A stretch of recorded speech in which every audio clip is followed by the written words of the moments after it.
Difference between ANM and GNM nursing.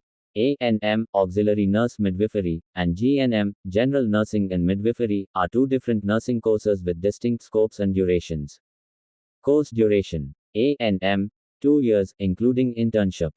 GNM, 3.5 years, including internship. Eligibility.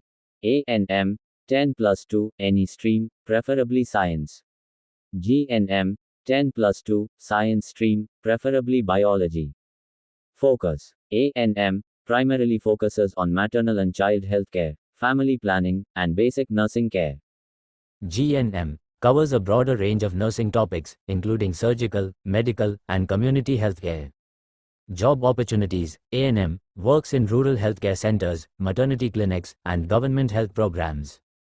GNM can work in hospitals, nursing homes, private clinics, and even pursue higher studies like BSc nursing. Career growth. ANM, limited career progression, can pursue GNM for advancement. GNM, higher career opportunities, including specialization in nursing fields. In summary, ANM is a basic level nursing course focusing on primary healthcare, while GNM provides a more comprehensive nursing education, allowing for broader career opportunities.